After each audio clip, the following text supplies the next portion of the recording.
You're sitting on a couch in a waiting room in an obscure country. The couch smells like cigarettes and potato chips, an oddly American smell surprising in such a strange land. Your mind, you don't remember that. Your mind is fixated on the double doors across the room. You don't speak a word of the local language, but the interpreter has assured you that's where they'll come from. Your heart skips a beat. You hear them laughing and crying behind the doors. And you think to yourself, will she like us? Will she be sad or will she be happy? What will she look like? You have a dated picture. That's all they gave you. That and a letter saying, congratulations, this is your new daughter. At this point, you realize there are no refunds. There is no going back. But you wouldn't have it any other way. That moment, a dozen nannies and a dozen screaming babies burst out of the doors. An official starts belting out the names of Chinese babies. You can barely understand. You wonder, how will I know which one is mine? And then you hear it. Time freezes, and you hear Fu Xin Xing. And you know that. You know that name as if it were your own. And you walk up to the official, and a nanny hurriedly pushes a baby into your hands and brushes you aside, ready for the next new family. As you stare into the eyes of that baby that is your grandchild, daughter, niece, or even sister, you realize this is forever, and nothing can make you happier. I'm talking about the story of how I met my sister, Mesa Natalie Shing, for the first day. I love my sister, although she does test my patience at times. I love her regardless, as any brother should. However, Mesa is Asian, whereas my family and I are Caucasian, or white. But we received puzzled looks in the public eye. I've even been asked the question, do I love Mesa less? Do I treat her differently because she's Asian? I politely answered, no, that would be ridiculous. These questions don't bother me, because these people don't realize that I don't make a distinction between my sisters. Between my sister Mesa, who is Asian, and my sister Sienna, who is biological, or rather my sister Mesa, who is younger, and my sister Sienna, who is also younger. But what does offend me is when someone tries to make the distinction for me, saying things like, well, she's not really your sister. I don't like that. Not at all. That's not fair. You can't decide for me. And besides, this means that they have preconceived notions of what they think adoption is like. Clearly they've never experienced adoption before, or they wouldn't feel that way. There are arguments against adoption as a whole, saying that it destroys any possibility of having a family with the birth parents. But I'm not here to talk about that today. In that regard, I believe it depends on the situation to determine what is right. But race is no reason to prevent a healthy adoption and to keep a healthy family together.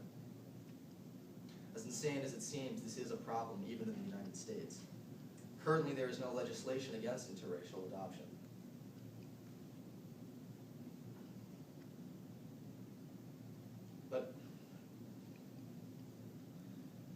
But in the public eye, interracial families do receive a lot of flack, especially black families adopting white children. It is common procedure for the state to avoid giving out interracial adoption.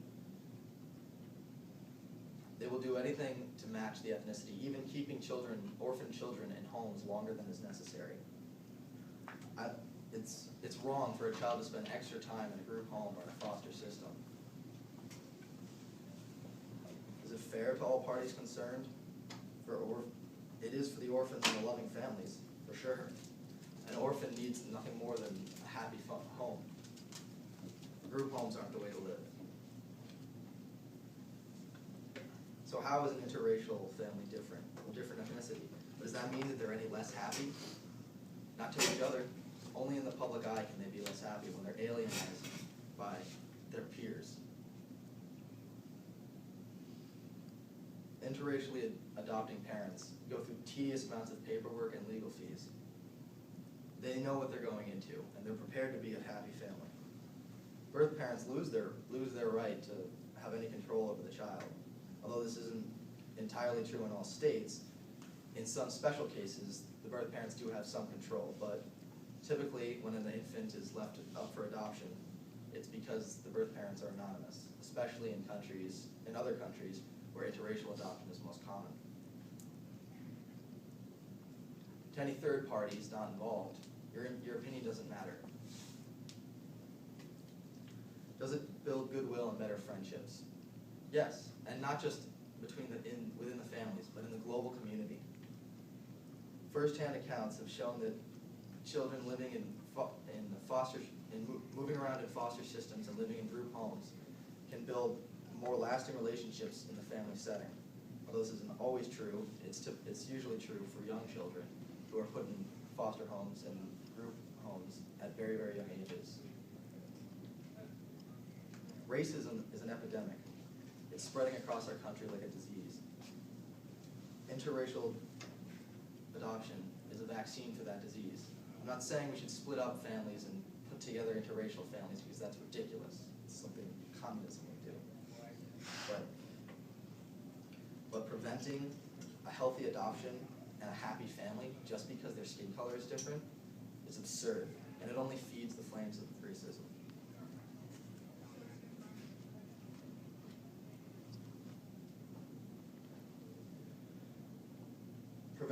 Preventing interracial adoption is like putting a sick person in a subway and having them cough over everyone. It doesn't help.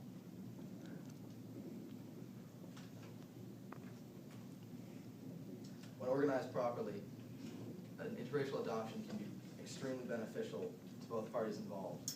A happy couple, or of any kind, can have a healthy baby, and a healthy baby can have a chance at a healthy lifestyle. While researching this speech, I Googled misconceptions about adoption, and I came up with something interesting on the website for the American Adoption Agency. They said that nearly 3 out of every 4 children who are adopted are read to every night, whereas only half of biological children receive the same attention. Although this doesn't seem like the most important statistic, it moved me. I believe that shows a lot about the nature of the relationships between the adopted parents